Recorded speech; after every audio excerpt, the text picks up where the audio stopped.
Moores, and welcome to Montgomery Week in Review.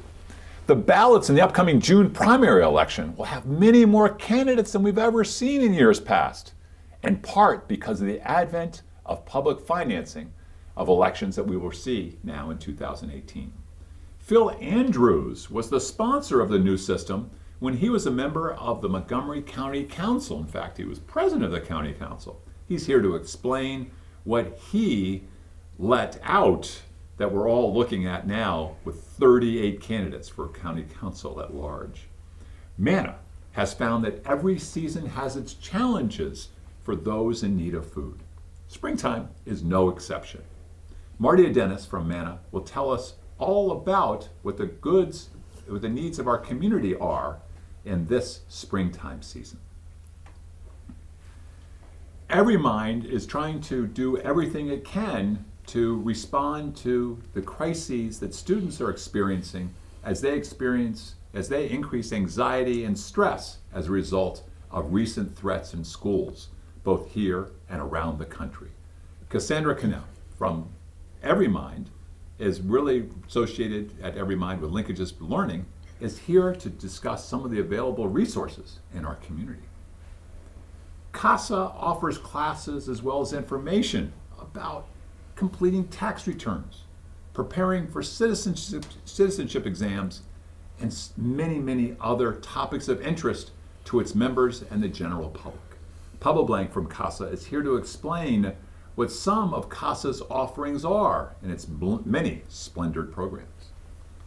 Phil Andrews, welcome back. Well, good to see you, Don. What did you unleash on us, Phil Andrews? Public financing sounds great, but result here, 38 candidates for county council in the primary. A lot of choices for voters, and one of the goals of the public financing system was to make it possible for more people to run viable grassroots campaigns. And that's what we're seeing happening, particularly in the at-large race with the 3 openings as well. So the fact that there are 3 vacancies, upcoming vacancies, is part of the reason there's so many people running. But public financing will make it possible for more people to run viable grassroots campaigns that are independent of interest group money. Well, as confusing and chaotic as it seems with 38 folks getting in, I can't tell you how appreciative I am personally. I was a candidate many years ago. Raising money is one of the most despicable, disgusting things that any person can do, raising money for an elected office. And so, this came out of your own experience, your Common Cause, AmeriCorps, and everything else. I worked with I was the executive director for Common Cause for a long time, but one of the things that I saw on the council was that there was too much influence from big groups that give big money in campaigns, or wealthy individuals. And it's not so much how much money is given, but where it comes from that's the problem. So the idea with public financing is to give candidates an alternative to the fat cat financing system, where candidates spend most of their time soliciting large donors or from wealthy. Now, I know there's a lot of questions here on our other panels, but let me ask you a quick question before we get to them. It's not something where you just register as a candidate in order to receive public financing. What do you have to do? What threshold do you have to demonstrate to or achieve in order to be eligible for public financing? You have to qualify by showing that you have significant public support in small private contributions. So you've got to do the work first. Right, you've got to reach a threshold. If you're running for a district council race, you've got to raise $10,000 in at least 125 contributions from county residents. Okay. If you're running at large, you've got to raise at least $20,000 from at least 250 county residents, and no one can give you more than $150. Okay.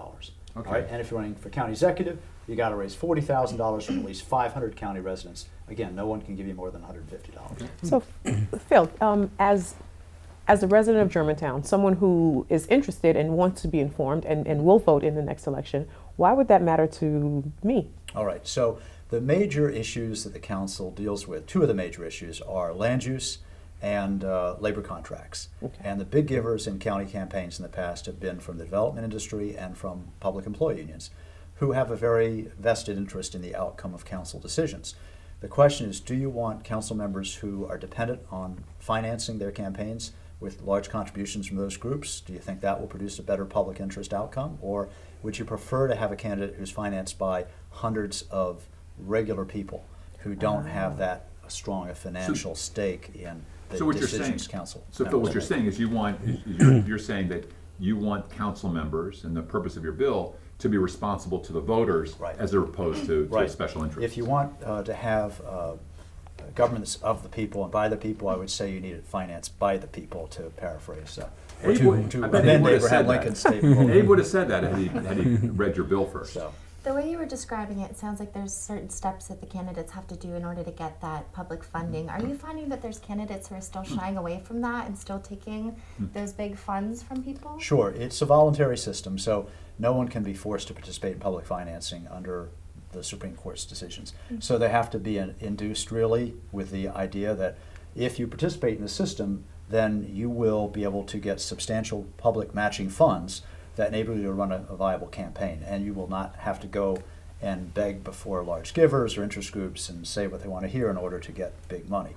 So there are some candidates, though, that have decided not to participate. That's their choice. But I do think they're going to have to explain why to a lot of voters as to why they're choosing to use the big donor system, really, rather than participate in public A finance. little bit less than a minute left. Phil, how much do you think that the big pool of candidates that we have now is because of that bill?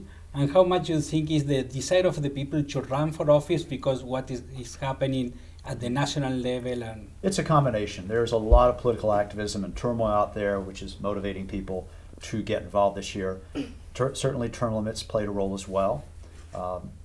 Council, there are 4 vacancies on the council that are guaranteed to be vacancies because of term limits. Now, it's also possible that if the county executive legate had decided not to run irrespective of term limits, you'd still have a lot of the same people running, maybe the exact same number.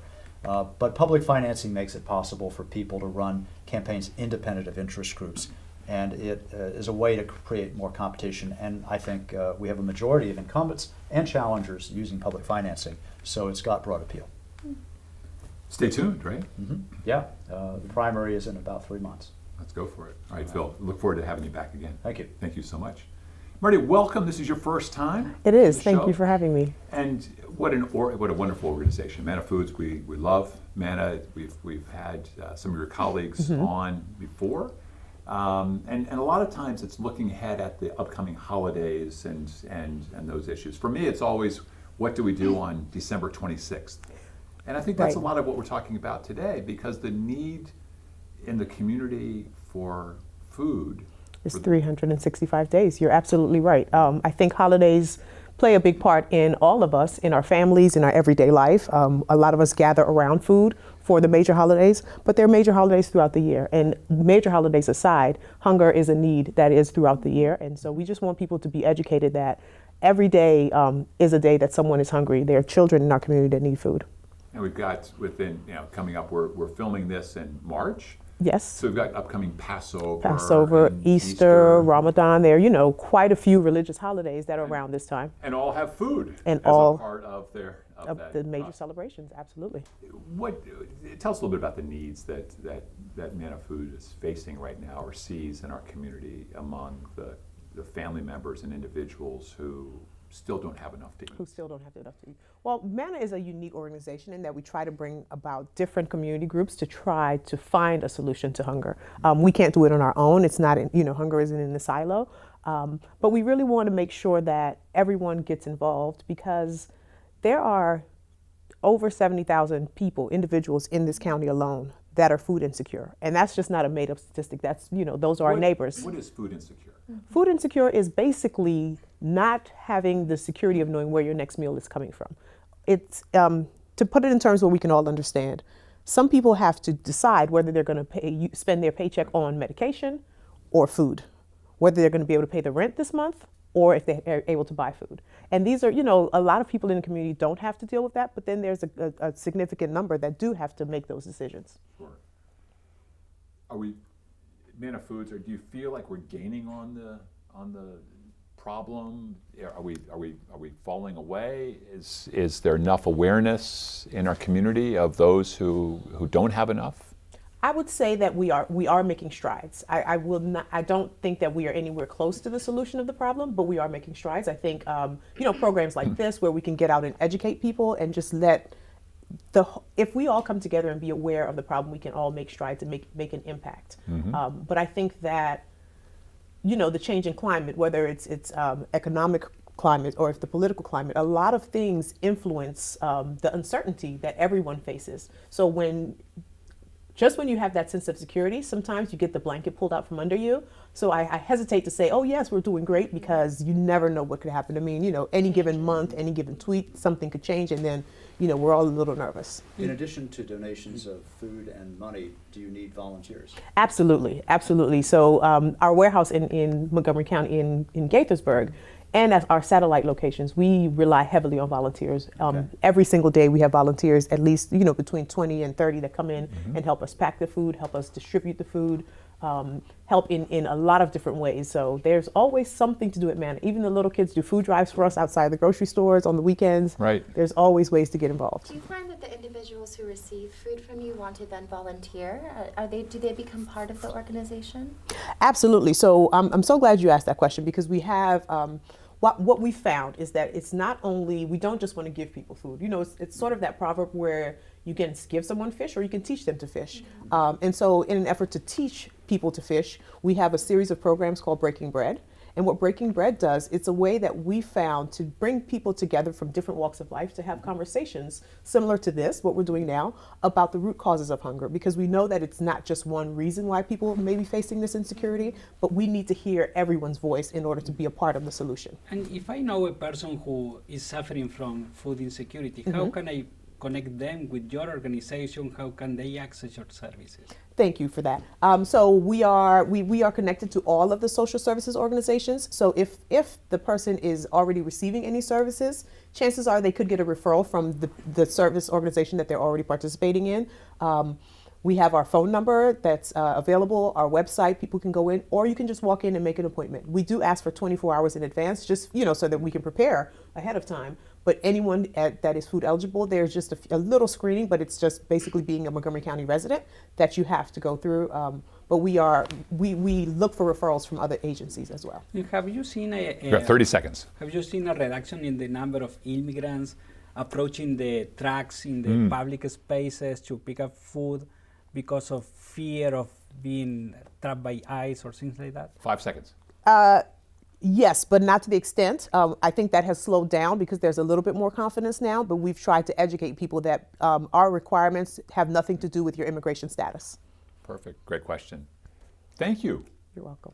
We'll be right back. We need to take a break.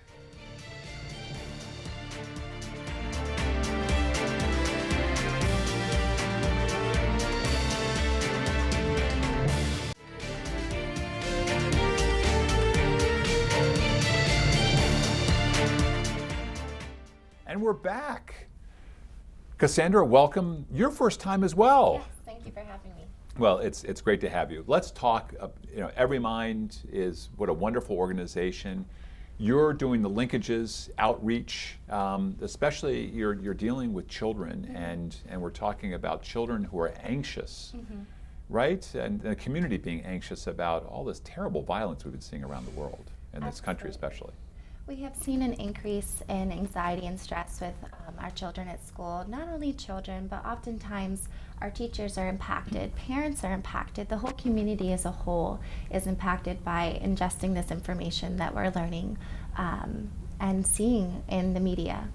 It's terrible because I heard a report this morning on NPR where studies just coming out where actually school violence is nowhere close to what it was a decade ago or 2 decades ago, but it's that repeatedness in the media, and it's too bad that there wasn't attention on these as much a decade or 2 decades ago.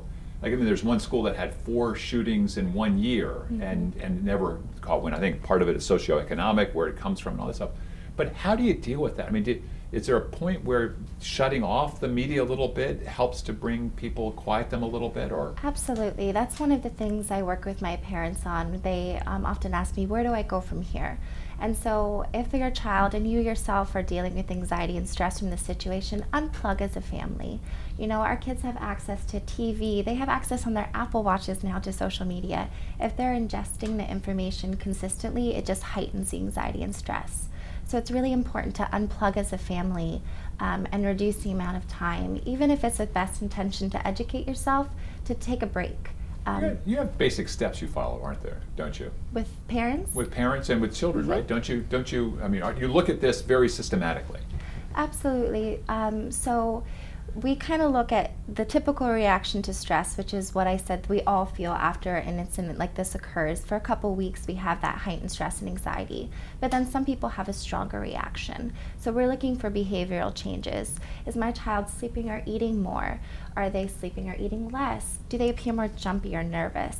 So looking for some change that might signify to us that they need additional support, that they're not processing this event as well as they could. They need some coping skills. Okay. And let me ask you a question. So if a family, if a parent is looking for some resources, like how do I even, get to some of these things? Because I would want to be able to work with my child and my family on something like this. Absolutely. So there's many different resources in the community. Linkages to Learning, we are in many schools. You can see if you have a Linkages school. If not, our everymind.org website has a resources tab that has a list of mental health resources in the community. We have a Montgomery County hotline, a youth and crisis hotline, text line, all things that the youth really like to utilize, as well as parents can go and talk to the school counselor.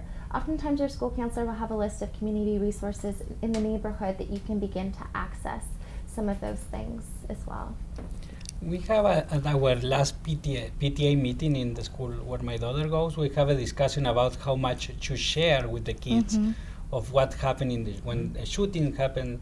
So what is your advice? How much we should talk with our kids? What are the ages where we should talk to them and tell them about the situations? I'm so glad you asked that question. That's a big one I get from parents. They get overwhelmed with feeling they need to share the weight of the world to their kids. But what you should really do is go to your child and say, hey, this happened. How are you feeling? What questions do you have from me? This prevents you from doing an information dump on them with all this information about gun violence and politics that they didn't ask for. Let them ask the questions. You can satisfy their inquiries. It reduces your anxiety of feeling like you have to know all the answers, and it empowers them to ask the questions, and it shows your comfort level in engaging them in that conversation. And is there a particular age where should we start disclosing more or not? Or so that varies depending on your child. You know your child best. Everyone has different development and intellectual abilities. So depending on the engagement you have with your child, and that's really a personal choice that you would make. What's really important is how you communicate, no matter what you decide to share. You have 40 seconds left. Yeah. So social media really amplifies the impact of many events because it's passed along quickly. Is there any advice you have about how parents might want to deal with that issue of use of social media in relation to Real an short. event? Absolutely. Like I said, unplugging a bit as a family, one of the best ways to deal with anxiety and stress is maintain your routine. So if your child's been doing basketball every Tuesday and Thursday, try your best to do that. Let them maintain their routine, unplug together, and if you do watch it, have a conversation together. So that can minimize how much they're ingesting of the information. Cassandra, thank you so much. This is really, really helpful, and look forward to having you come back. Mardia as well. I hope you all come back. Now, I would love to. our third new participant here, we'll figure out whether we're going to invite you back here. Yes, please. A lot of pressure on you here. Welcome, Pablo of Thank you so CASA. much. Really Thank you for appreciate you being having here. us. So I think, as we were talking before the show, one of the questions I think people have is, what is CASA? Because we see CASA taking not only a local and statewide leadership role in advancing the cause of those who have been born around the world, especially Latin American immigrants, but nationally, it's one of the great organizations. But CASA is so much more, isn't it? Yes, CASA is an immigrant rights and working class non-profit organization, and we both want to organize the community to change the system and the dynamics that creates the oppression and the problems that our community are suffering. But in the meantime, we also provide services so we can reduce the consequences of those situations. Because family, you got to hustle, so you got to work. You got to many times working many jobs in the immigrant community, And when you work, you got to pay taxes, right? Exactly, and now we are in tax season, so one thing that is very, very important to know is that every family who has made under $54,000 during 2017, they have the right to prepare their taxes for free on what is called VITA sites, VITA. That is a IRS authorized and run and Volunteers certified. and Tax Assistants, VITA, Exactly, VITA, exactly. sure. So community members get training and get certified by the IRS to provide the service for free. And CASA has two VITA sites, and many other organizations in the county are also offering this language. And it's very important because the services are offered in many different languages: Spanish, French, and Korean, and any language that people speak in the county. I mean, this, and I know you also, so many citizenship naturalization workshops. It's a real fight against the individuals who are black-hearted, for want of a better term, in our community, who take advantage of immigrants, notarios, I think especially. Yeah. A lot of folks. It's very difficult. It's very dangerous to go to people who are not certified to do the job. For example, immigration. If you have immigration questions, you must go to an attorney or a community-based organization like CASA that has attorneys and have people who are certified to answer. Because the wrong answer and a very small change in your case, and you think, oh, my uncle that has the similar case like me obtained this answer, he could do it. But your case, because a comma in the document or because a date may change the whole story. So it's always good to go to talk to attorneys or to authorize. And that's what CASA does, right? Mm-hmm. Yeah. The earned income tax credit can be a big help to many people, and the county has an earned income tax credit, as does the state and the federal government. So I imagine that's a big part of the advice that they get. Yes, unfortunately, many undocumented immigrants are not eligible to that benefit. For the ones that have access, we are trying to push them to. Many people don't know that they are eligible, and that is a big paycheck. Remember, the refund that many families receive during tax season are the biggest paycheck that they receive during the year. Right. So Pablo, let me ask, because as a community, we're all aware of various immigration policies that have been going on and discussions that have been having. How has that affected what you've seen on the ground? Yeah, so many people think that immigrants don't pay taxes, and that is a big lie. So immigrants pay a lot of taxes. Even undocumented immigrants pay with ITINs. They instead of having a social security number, they have to get an ITIN and they pay taxes. So paying taxes is very important, not only because it's a duty. If you are here and you have incomes in this country, you have to pay taxes, but also is a benefit. For example, the driver license for undocumented immigrants that we pass in Maryland has the condition to having paid taxes in the last 2 years in the state of Maryland. So it's very important. It's a benefit in the long term for your immigration and for your family situation. I saw a statistic that over $1 trillion of the Social Security Trust Fund is attributable to individuals without status. So and that they will never get the benefit. They'll never from get that back. They pay without having access to the benefit. and even more of that in federal and state taxes as well. So then how do they go to you to begin accessing those resources? 10 seconds. They can call us to the number that is now in the screen, or look for CASA, and we will give them an appointment to prepare taxes. It's a great program. Pablo will come to their house.